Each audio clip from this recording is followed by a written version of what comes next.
ایک ہرے بھرے جنگل میں بہت سے جانور رہتے تھے۔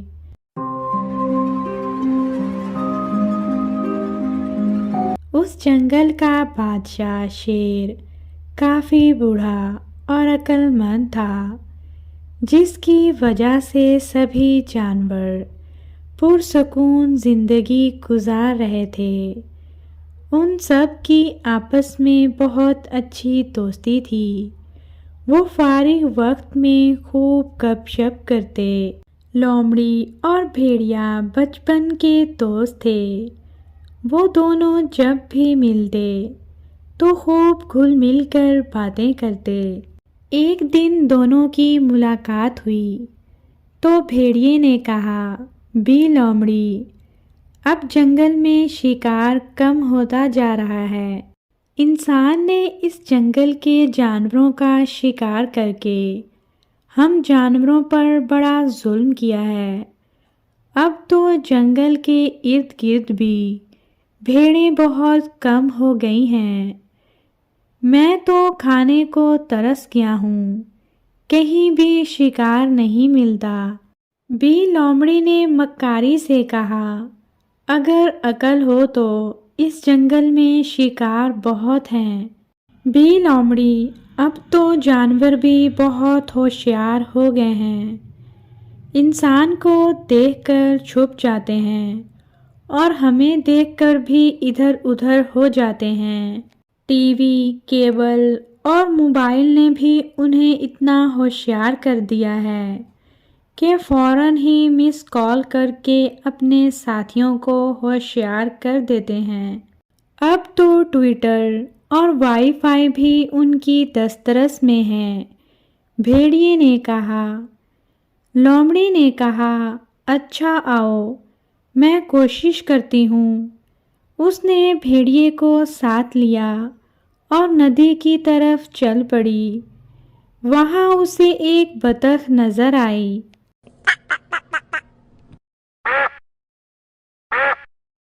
وہ پانی میں تیرتے ہوئے اٹکھیلیاں کر رہی تھی۔ لومڑی نے بھیڑیے کو جھاڑیوں میں چھپا دیا اور خود بطخ کی طرف بڑھ گئی۔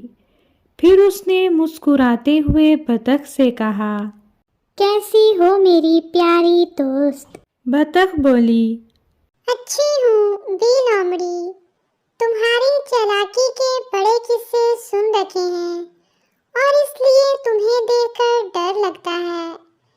تمہارا دوست بھیڑیا کہاں ہے؟ وہ جھاڑیوں میں بیٹھا ہے اور کہہ رہا ہے کہ میں مان نہیں سکتا۔ لومڑی نے مکاری سے کہا۔ وہ کیا کہہ رہا ہے؟ بطخ نے حیران ہو کر پوچھا۔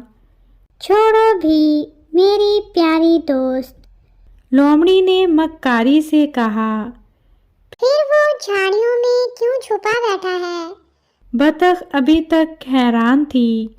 وہ کہہ رہا تھا کہ بطخ کے پر بڑے سخت ہوتے ہیں۔ اگر اس کا تکیہ بنایا جائے تو اس پر سر رکھ کر کوئی سو نہیں سکتا، مگر میں کہتی ہوں کہ تمہارے پر بڑے نرم ہیں، ان کا تکیہ بڑا نرم ہوگا۔ لومڑی نے مکاری سے کہا۔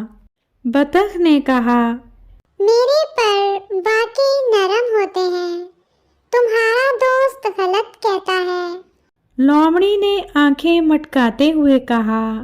یہی بات میں نے بھیڑیے سے کہی تھی، مگر وہ مانتا ہی نہیں۔ لومڑی نے بڑی چالاکی سے بطخ سے کہا، میں اسے بتا دیتی ہوں کہ تمہارے پر کتنے نرم ہیں۔ تم ایسا کرو کہ مجھے اپنا ایک پر دے دو تاکہ وہ اسے چھو کر دیکھ لے۔ ٹھیک ہے، میں تمہیں اپنے چند پر دے دیتی ہوں۔ یہ کہنے کے بعد بطخ چوں ہی کنارے کی طرف آئی، لومڑی نے اسے دبوچ لیا اور چند لمحوں میں ہڑپ کر گئی۔ بھیڑیا بڑی حیرانی سے سب کچھ دیکھ رہا تھا۔ بھی لومڑی نے اس سے کہا، دیکھا تم نے، یہاں ہر وقت شکار مل سکتا ہے، بس عقل استعمال کرنے کی ضرورت ہوتی ہے۔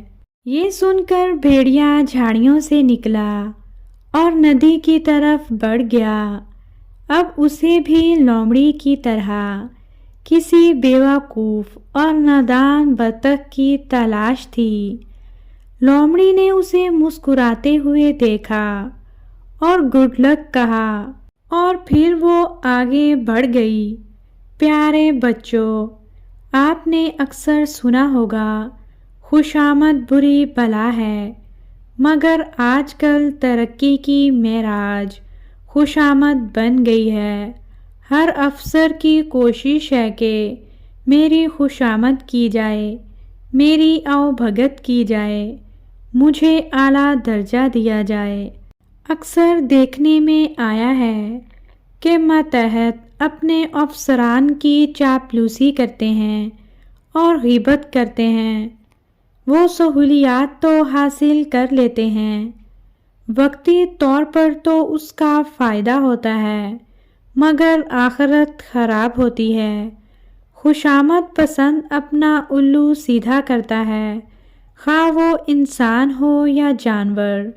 سچا اور کھرا بندہ کسی کو پسند نہیں، مگر گھبرانے کی ضرورت نہیں، کیونکہ اقوال زرعی ہیں کہ سچ بولنے کا سب سے بڑا فائدہ یہ ہوتا ہے کہ اسے یاد نہیں رکھنا پڑتا، ورنہ جھوٹ بولنے والے کو یہ خبر نہیں ہوتی کہ اس نے پہلے کون سا بیان دیا تھا۔